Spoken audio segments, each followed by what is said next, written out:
Hello friends, CC MAT paper 111 જેનો unit number 4 જેનો આપણે લેક્ચર નંબર 3 આજે ભણીશું.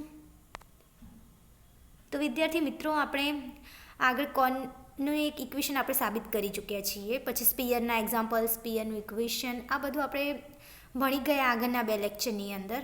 તો આજે આપણે કોનના વર્ટેક્સ જે છે એના ઉપરથી એક થિયરમ આપણે સાબિત કરીશું, પછી એક એક્ઝામ્પલ ગણીશું, પછી એક સિલિન્ડર ભણીશું જેનો સિલિન્ડરનો એક આરસીસી વાળો એક થિયરમ આપણે ભણવાનો છે.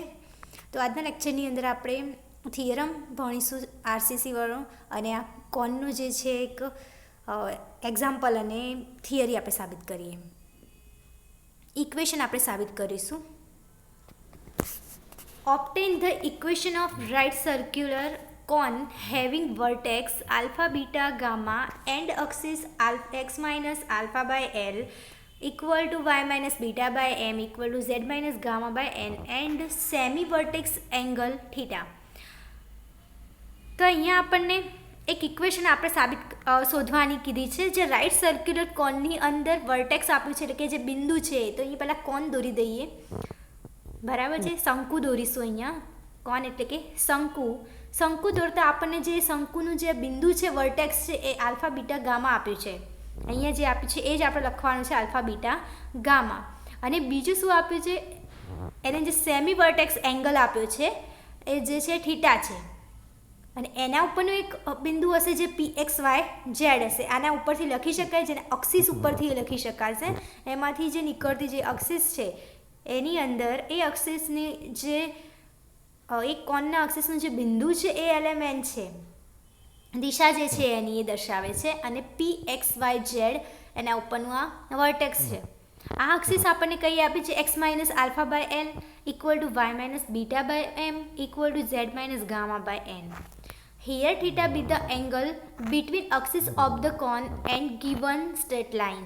અહીંયા જે થીટા આપ્યો છે એ આ અક્સિસ અને ગિવન સ્ટ્રેટ લાઇન જે છે એ વચ્ચેનો એક થીટા છે. તો કોસ થીટા આપણે એના ઉપરથી લખીએ. Cos theta is equal to શું લખાશે, એપી અને determinant of the axis by કિરણ એપી માનાંકની અંદર અને માનાંકની અંદર ડિટરમિનન્ટ ઓફ અક્સિસ. એને ઇક્વેશન 1 આપીએ.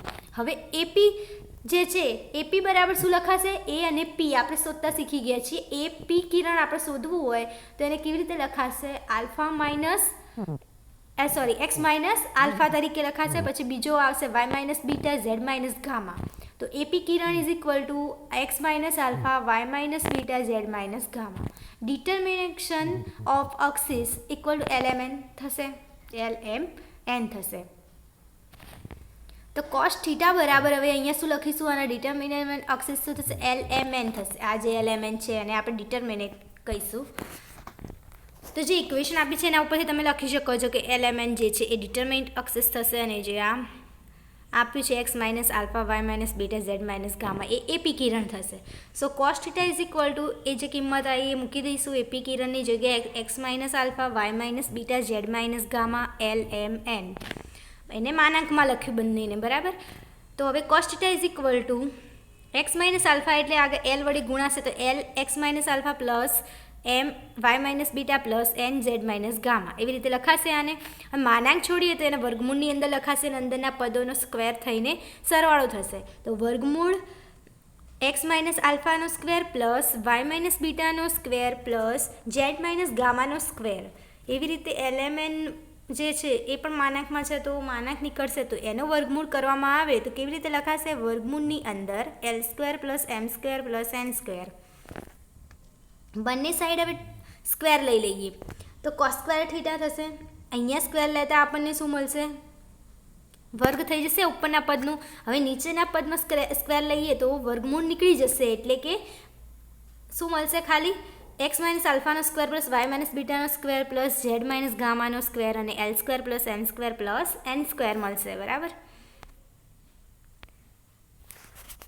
સો અહીંયા આવશે L X minus alpha plus M Y minus beta plus N Z minus gamma cos square theta આના ઇક્વલ ટુ થશે. જે કોસ સ્ક્વેર હતું એના નીચે શું આવી ગયું, જે નીચેનું પદ હતું એ આ સાઈડ આવી ગયું, એટલે cos square theta X minus આલ્ફાનો સ્ક્વેર પ્લસ વાય માઇનસ બીટાનો સ્ક્વેર પ્લસ ઝેડ માઇનસ ગામાનો square L square plus M square plus N square equation 2 which is known as RCC has vertex alpha beta gamma. હવે RCC તરીકે આપણે આને ઓળખીએ છીએ જેનો આલ્ફા બીટા ગામા એના વર્ટેક્સ છે. હવે આપણે એક એક્ઝામ્પલ જોઈએ. Find the equation of right circular cone which passes from the straight line 2x = 3y = -5z and where axis is straight line x = y = z. તો અહીંયા આગળ આપણે જે સાબિત કર્યું બરાબર છે એની રીતે અહીંયા આપણે એક્ઝામ્પલ ગણીશું બરાબર છે. સો હિયર ગિવન ધેટ એક્સિસ પહેલાં તો કોણ દોરી દઈશું જે શંકુ બરાબર છે શંકુ દોરતા એની અંદર પહેલાં દર્શાવી દઈએ. અહીંયા 2x = 3y = -5z છે. એનો વર્ટેક્સ શું થશે? 0 0 થશે. 0 0 વર્ટેક્સ થશે એનો અને એનો થીટા એંગલ થશે. હવે એના ઉપરથી જે નીકળતી જે આપણે સ્ટ્રેટ લાઇન છે એ કઈ આપે છે? 2x = 3y = -5z. હવે આના અંદરથી જે નીકળતી આપી છે એ લાઇન છે x = y = z. Here given that axis પહેલાં લખી દઈએ x/1 = y/1 = z/1. તો એલ એમ એન શું થશે આપણા 1 1 થશે. ડિટરમાઇન્ટ ઓફ 1 1 થશે. ગિવન એ straight line 2x = 3y = -5z છે. સો એને આપણે લખવું છે તો x/15 = y/10 = z/-6 તરીકે લખાશે. તો એનું ડાયરેક્શન લખવામાં આવે આપણે એ જે આ ડાયરેક્શન તરીકે આપણે લખીએ છીએ. એલિમેન્ટ શું છે? ડાયરેક્શન બતાવે છે, દિશા બતાવે છે. ડાયરેક્શન તરીકે આપણે એને સ્ટ્રેટ લાઇન માટે એના લખીએ તો 15 10 અને -6 એવી રીતે આવશે એરિયા. તો એ કોસ થીટા બરાબર સૂત્ર પ્રમાણે શું લખાય? કૌંસની અંદર એલિમેન્ટ આવશે અને જે ડાયરેક્શન સ્ટ્રેટ લાઇન છે એ રહી આવશે. એટલે 15 10 -6 1 1 અને 1 બાય માનાંકની અંદર 15 10 -6 અને બીજા માનાંકની અંદર 1 1 એ 1 આવશે. હવે ઉપર એનો સરવાળો કરતાં શું મળશે? 15 + 10 -6 પછી નીચે માનાંક છે તો એનું વર્ગમૂળ કરી દઈશું. વર્ગમૂળ કરતાં 15નો વર્ગ કરીશું 225 + 100 + 36 થશે. 6નો વર્ગ ને 10નો વર્ગ પછી √3 થશે. 1નો વર્ગ + 1નો વર્ગ + 1નો વર્ગ એટલે શું થાય? 3 થશે. ઉપર આવશે 19 નીચે આવશે √3 √36 1 થશે. તો સાદુરૂપ આપતા ઉપર આવશે 19/19 અને √3. સો cos θ = અહીંયા શું મળશે? આ ઉડી જશે 19 19 તો 1/√3 થશે. તો cos θ = 1/√3 મળે છે.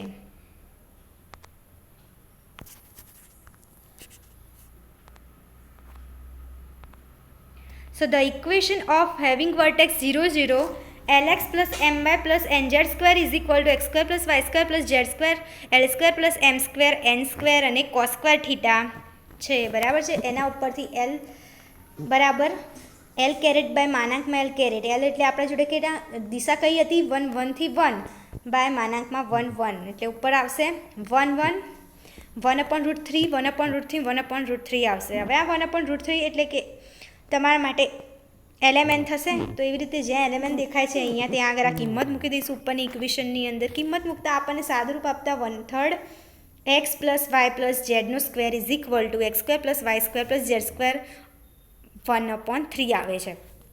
બંને સાઈડથી 1/3 કેન્સલ થશે.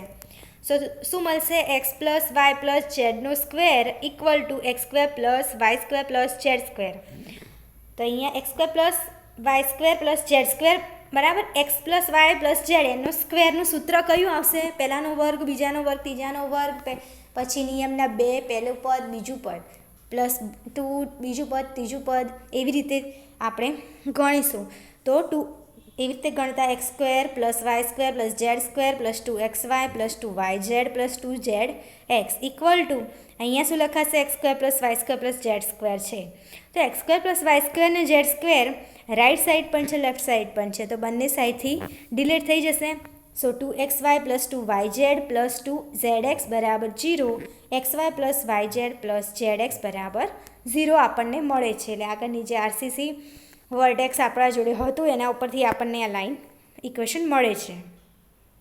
તો અહીંયા આપણી જોડે શું હતું, એક વર્ટેક્સ આપી દીધું. વર્ટેક્સ તમને નહોતો આપ્યો, પણ અહીંયા એક સ્ટ્રેટ લાઇનનું ઇક્વેશન આપ્યું હતું, બરાબર છે. અને એના સિવાય એક બિંદુમાંથી નીકળતી એક લાઇન, એનું સૂત્ર આપ્યું હતું. એમાંથી આપણે LMN શોધ્યા,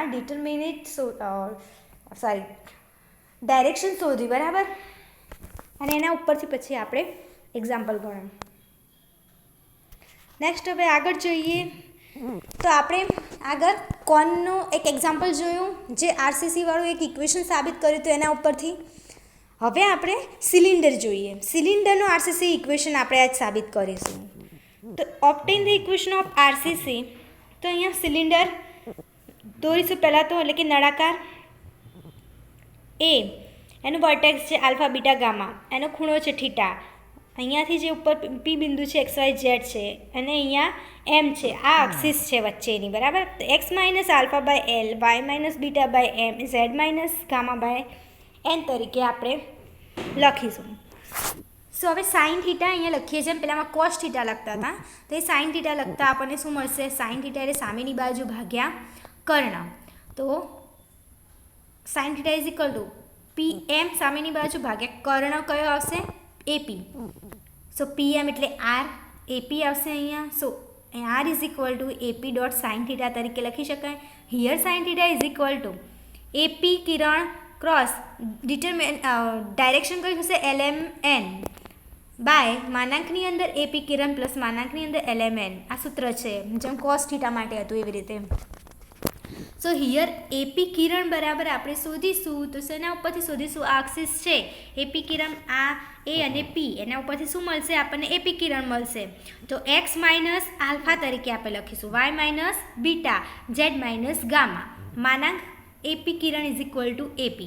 તો હવે એની અંદર સાઇન થીટાની અંદર આપણે લખીશું માનાંકની અંદર x minus alpha, y minus beta, z minus gamma. AP કિરણની જગ્યાએ આપણે આ જે શોધ્યું એ વસ્તુ મૂકી દઈએ, ક્રોસ LMN બાય માનાંકની અંદર AP એટલે AP થશે, AP કિરણ એટલે માનાંકની અંદર LMN લખીશું. તો માનાંક બરાબર x minus alpha, y minus beta, z minus gamma cross LMN છે, બાય માનાંકની અંદર LMN. તો હવે આગળ જોઈએ, R બરાબર સાઇન થીટાની જગ્યાએ આપણે આ મૂકી શકીએ. સાઇન થીટા જે છે અહીંયા જોઈએ, સાઇન થીટા જે છે, તો સાઇન થીટા બરાબર R is equal to AP sine theta છે, બરાબર છે. તો R ઇક્વલ ટુ AP એમના એમ રાખો, સાઇન થીટાની જગ્યાએ આપણે ઉપર શોધ્યું એ પદ મૂકી દઈએ. એ પદ મૂકતા શું થશે, નીચે AP હતા અને ઉપર AP છે, તો AP જે છે એ કેન્સલ થશે અને આ પદ મળશે x minus alpha, y minus beta, z minus gamma LMN by LMN થશે. Here x minus alpha, y minus beta, z minus gamma cross LMN છે. હવે અહીંયા ક્રોસ છે ઉપરનું પદ, તો ક્રોસવાળું આપણે શોધવું હોય તેને માનાંક તરીકે નિશ્ચાંક તરીકે આવી રીતે લેવામાં આવશે, IJK. આઈમાં x minus alpha, y minus beta, z minus gamma, અહીંયા LMN આવશે. તો I પહેલું પદ લઈએ, બરાબર છે. શું થશે, N y minus beta minus M, z minus gamma plus J z minus gamma minus N, x minus alpha plus K M x minus alpha minus L y minus beta. સાદું રૂપ આપતા જઈએ તો અહીંયા શું મળશે તમને, N y minus beta minus M z minus gamma L z minus gamma minus N x minus alpha M x minus alpha minus L y minus beta. R equal to આ જે પદ મળ્યું એ પદ અહીંયા મૂકી દેવાશે આની જગ્યાએ. તો આ પદને આપણે મૂકીશું ઉપર વર્ગમૂળમાં, બરાબર. આખું પદ એ વર્ગમૂળની અંદર મૂક્યું છે આપણે, બાય નીચે એ વર્ગમૂળની અંદર L square plus M square plus N square થશે. માનાંક હતો ઉપર નીચે માટે વર્ગમૂળ થઈ ગયું. સો હવે આ પદ જે છે આ સાઈડ આવશે, R વર્ગમૂળની અંદર L square plus M square plus N square equal to વર્ગમૂળની અંદર N y minus beta minus M z minus gamma એનો સ્ક્વેર, પછી L z minus gamma minus N x minus alpha J plus M x minus alpha plus L y minus beta नो square और R square બંને સાઈડથી વર્ગ લઈ લઈએ, વર્ગ કરી દઈએ બંને સાઈડ, તો વર્ગમૂળ જતું રહેશે, અહીંયા આર સ્ક્વેર આવશે, એટલે એ વર્ગમૂળ નીકળી જશે. બરાબર છે. તો આ તો સિલિન્ડર માટેનું આરસીસીનું ઇક્વેશન આપણે શોધી જોઈએ છે, R square L square plus M square plus N square equal to જે આ મળે છે એ. તો અહીંયા યુનિટની અંદર આપણે સ્પીયર, કોન, સિલિન્ડરનો અભ્યાસ કર્યો.